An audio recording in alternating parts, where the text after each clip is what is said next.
The US has announced progress in negotiations with Ukraine on the eve of Witkov's visit to Moscow. So what will Trump's special envoy be able to bargain from Putin now? In the occupied territories, Ukrainian land is literally burning under the feet of the Russian invaders. Our intelligence. Partisans carried out a brilliant operation in Berdyansk. A powerful explosion under a propaganda billboard took out about a dozen Russian soldiers and equipment. All the details coming soon. A drone attack in Dagestan and Kaspiysk, powerful explosions near the Dagdizel shipbuilding plant, which develops underwater weapons and manufactures ship engines. We'll tell you soon exactly which enemy military targets were hit this time.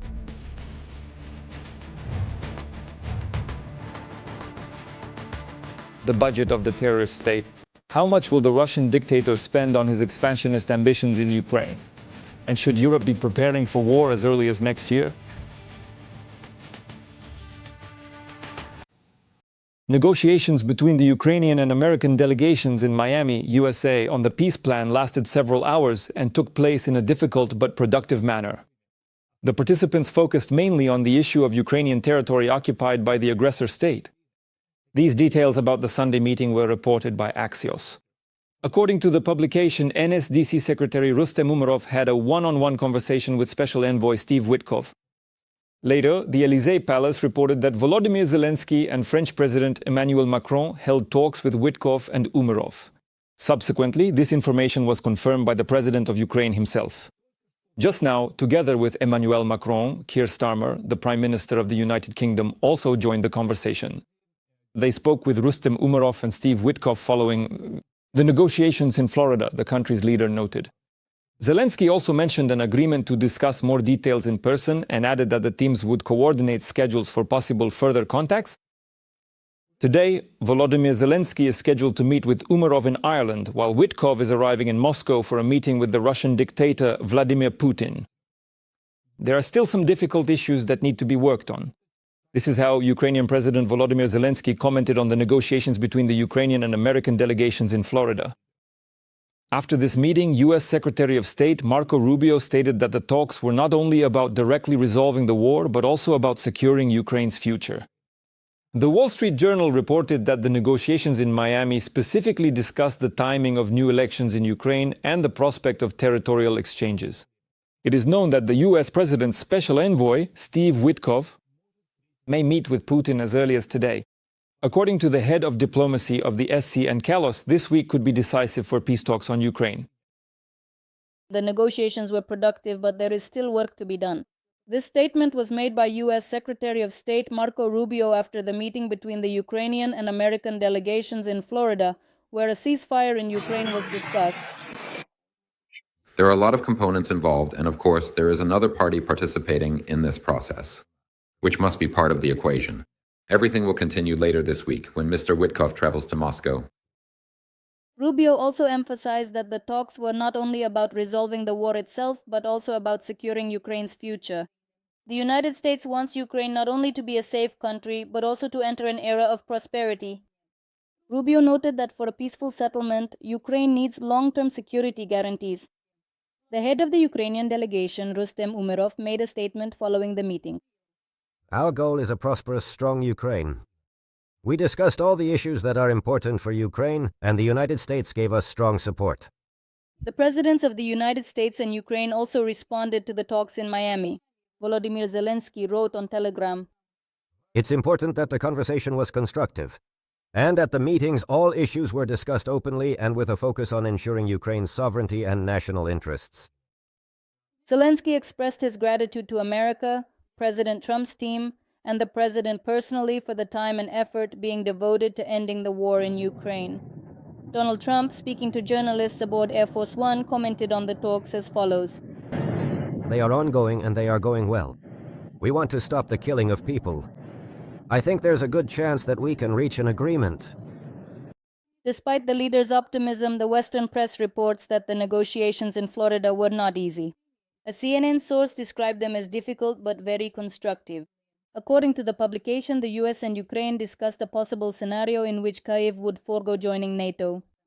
At the same time, Ukraine will not be forced to officially de jure abandon this aspiration, the agency's source emphasized. According to the Wall Street Journal, the negotiations in Miami discussed the timing of new elections in Ukraine and the prospect of a territorial exchange. At the same time, other important issues remained unresolved, including security guarantees for Ukraine from the US and the West.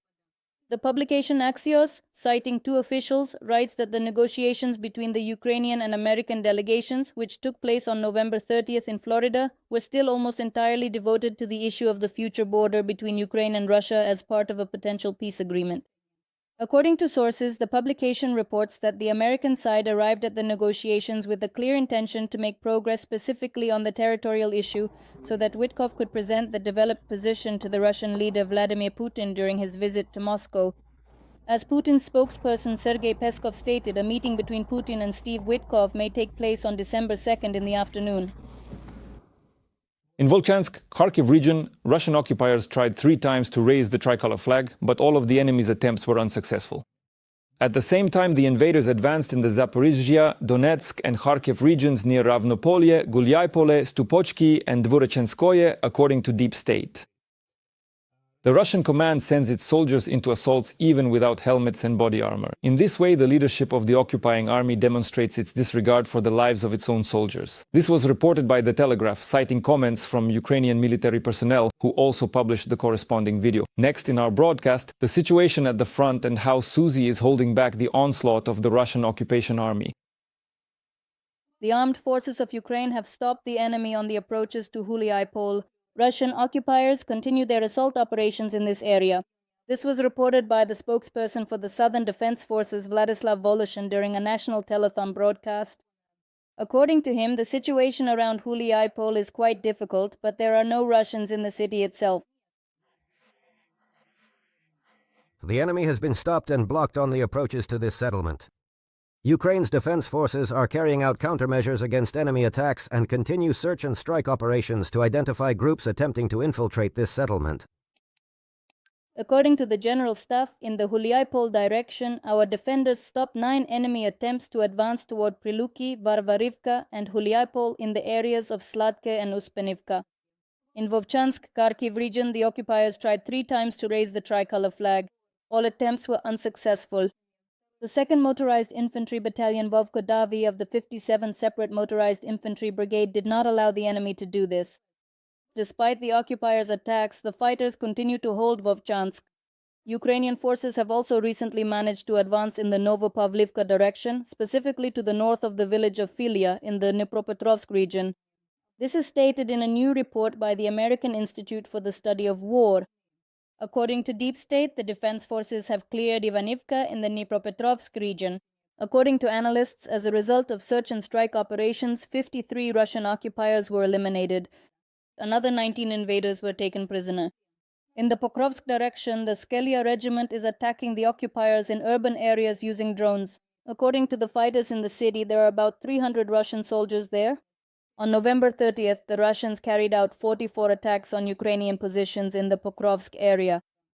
According to the 7th Air Assault Corps, the defensive operation in the Pokrovsk direction is complicated by dense fog, which limits visibility and makes it harder to detect the enemy. In addition, the fighters report that under unfavorable weather conditions, the enemy is able to bring more personnel into the city. The General Staff reports that in the Pokrovsk direction, our defenders have stopped 66 assault actions by the aggressor in the areas of the settlements of Shrakova, Pokrovsk, Krasny Lyman, Mirnohrad, Rodinska, Lysivka, Kotlina, Udachna, Molodetska, Balahan and Filial. Near the occupied city of Berdyansk in the Zaporizhzhia region, the main intelligence directorate, HUR, eliminated Kadyrovites who were selling stolen fuel. The agency reported that Akhmat fighters had set up a scheme and were selling stolen diesel at the same spot along the highway. At the same time, according to information from the General Staff of the Armed Forces of Ukraine, the intensity of fighting at the front has decreased by a third. The report states the following. Over the past day, the rocket forces and artillery of the defense forces struck 2 areas where enemy personnel, weapons, and military equipment were concentrated. The enemy carried out 56 airstrikes, dropping 139 guided aerial bombs. In addition, they carried out 4,309 shellings, including 93 from multiple launch rocket systems, and used 6,062 kamikaze drones for strikes. Airstrikes targeted in particular the areas of the settlements of Tikaya in Dnipropetrovsk region, Hulyapol, Zaleznichne, Lugovske, Kosovtsevo, Veselyanka, Lukyanovskaya, Hrihorivska in Zaporizhzhia region, Kazatskaya, and Radokamenka in Kherson region. In the Lyman direction, the enemy attacked 11 times, attempting to break through our defenses in the areas of the settlements of Tverdoklebova, Novoyegorovka, Torskaya, Novoselovka, Zarechnaya, and towards Koroviny Yar. Ukrainian intelligence fighters carried out a successful operation in the occupied city of Berdyansk, Zaporizhzhia region. A concentration of Russian National Guard troops and enemy equipment was struck, according to the main intelligence directorate of the Ukrainian Ministry of Defense. At the entrance to temporarily occupied Berdyansk in Zaporizhzhia, near Podpolye, a group of Russian soldiers gathered by a propaganda billboard. Their leisurely conversation was suddenly interrupted by a powerful explosion. It is noted that, as a result of the successful operation by the main intelligence directorate and the resistance movement, the Russian occupiers suffered losses among both personnel and equipment. In particular, 5 members of the so-called Russian National Guard were eliminated. Another 4 sustained serious injuries. 2 enemy pickup trucks and a Tiger-type armored vehicle were also confirmed destroyed. The blast in Berdyansk. The explosion caused a commotion at the site where the Russian occupiers were destroyed, with ambulances and fire trucks rushing to the scene, the report says. By the way, the main intelligence directorate also noted that every war crime against Ukraine has consequences and reminded that retribution for the Russian invaders is inevitable. Kaspisk in Dagestan, Russia, was attacked by drones. Explosions were heard in the city. Not far from the site of the explosion was the Dagdizel shipbuilding plant, which was engaged in the development of underwater weapons and the production of ship engines. Meanwhile, in Ukraine, Russian aggressors continue to strike at civilians. In Dnipro, 4 people were killed by a Russian missile strike on the city on December 1st. 40 were injured. 11 people are in serious condition. December 2nd was declared a day of mourning in the city. The city of Kaspisk in the Russian Republic of Dagestan was attacked by drones. On the morning of December 1st, local residents reported loud explosions. Soon after, the head of Dagestan, Sergei Melikov, announced a drone attack on Kaspisk. According to him, the aerial targets were allegedly shot down over the city. According to media reports, the Dagdizel shipbuilding plant is located near the site of the explosion. As reported by the Telegram channel Astra, windows in a residential building and parked cars were damaged 3.5 kilometers from the plant. As is known, the Dagdizel plant is one of the oldest enterprises in Russia in the field of diesel and torpedo manufacturing, specializing in the development and production of naval underwater weapons for the Russian Navy. Earlier, on November 29th, the Afipsky oil refinery in Russia's Krasnodar region was attacked once again, resulting in a fire. According to the operational headquarters for the Krasnodar region, preliminary reports indicate that there were no casualties. The plant personnel were evacuated to a shelter. Some technical equipment on the plant's premises was damaged. The storage tanks were not affected. Later, the General Staff of the Armed Forces of Ukraine confirmed the strike on the Afipsky oil refinery. The agency stated that an explosion was recorded in the target area, followed by a fire at the facility. The results of the strike are being clarified. In addition, the General Staff reported a strike on an aircraft repair plant in Taganrog, Russia, where 2 95 strategic bombers and a 50 aircraft are being modernized. According to preliminary information, a fire broke out in the workshop where 2 95 aircraft are repaired. Meanwhile, the aggressor country Russia continues to carry out terrorist attacks on Ukraine, targeting residential buildings and killing civilians. On the morning of December 1st, the Russians launched a missile strike on the city of Dnipro. In particular, the strike hit a car service station and an enterprise. One of the local residents recorded a video from the site of the strike. It blew everything out. There were shoes and a car. The owner of the car service station spoke to the media in a comment. At the moment of the strike, we saw a flash. There was an explosion. Then everything fell to the floor. Everything was covered in dust. We started to find out who was alive and who wasn't. According to the Dnipro Regional Military Administration, 4 people were killed as a result of the strike. In addition, 40 people were injured, 11 of them are in serious condition. A day earlier, on November 30th, a multi-story building in the city of Vyshhorod, Kyiv region, caught fire as a result of an attack by a Russian UAV.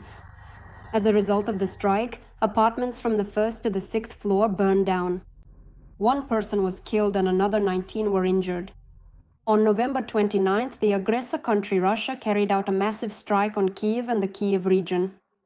The Russians used 596 drones and 36 missiles of various types. Air defense forces shot down 577 targets. As a result of the enemy attack, residential buildings in various districts of the capital were damaged. According to the State Emergency Service, 2 people were killed and another 38 were injured. In November, the Ukrainian Armed Forces used drones to strike Russian oil refineries at least 14 times, according to Bloomberg's calculations based on public statements from both countries. Until now, the record month was August, when the current wave of attacks began, and there were at least 10 attacks each month. There were also 4 strikes organized against oil loading facilities in Black Sea ports, resulting in damage to the piers in Novorossiysk. Delays in oil exports lasted several days. And at the very end of the month, Ukrainian unmanned boats attacked 2 sanctioned tankers near the Bosphorus in the Black Sea, which were heading to pick up Russian oil. On December 1st, another tanker was blown up, though this time off the west coast of Africa. It was transporting Russian gas oil. Among the refineries that were bombed was the Afipsky refinery near Krasnodar, one of the largest in southern Russia, with a capacity of 9 million tons of oil per year. A fire broke out there. In fact, it had already been raided in September when one of the units was damaged. Russia has approved the budget for 2026. Over the past 2 weeks, the document passed through both houses of parliament and has now been signed by Putin. Is it a budget for peace or for war? How much will the dictator spend on his expansionist ambitions in Ukraine, and should Europe be preparing for war? More on that coming up, but for now, don't forget to like this particular episode. Additionally, almost another 4 trillion rubles are specifically allocated to the comprehensive national security category, which prominently includes the substantial budgets for the Ministry of Internal Affairs, the National Guard, and various other crucial security services and agencies, all contributing to the overall national defense and internal stability. In total, the security forces will receive almost 17 trillion rubles, which is nearly 40% of the Russian budget. According to the document, next year's spending on the war will exceed the country's revenues. The Kremlin expects to collect 40 trillion rubles in taxes from its citizens, while expenditures will amount to 44 trillion. The resulting deficit will be about 2%.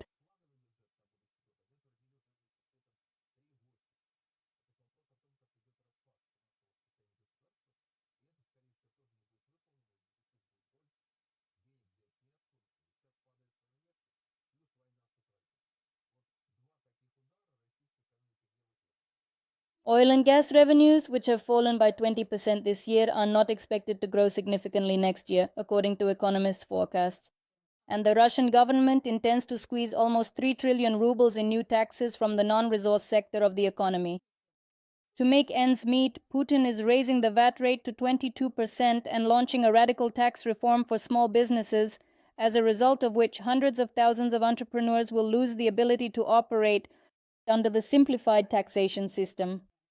A number of key social and medical programs will also be cut.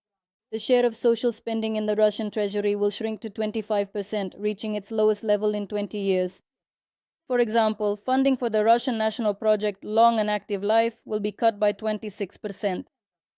Spending on the program to modernize the primary healthcare sector will be slashed by 2.5 times.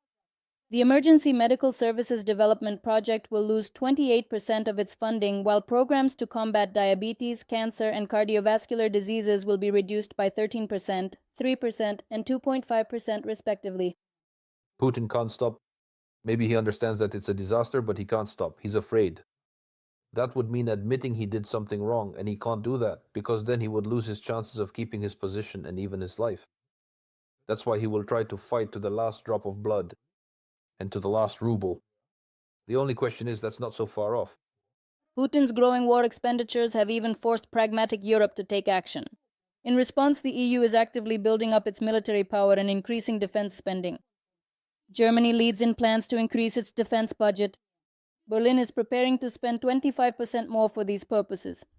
Estonia, Latvia, Lithuania, Sweden, and Poland are not lagging behind either. The European Union has also prepared a military mobility package that will allow troops and equipment to be moved much more quickly if necessary.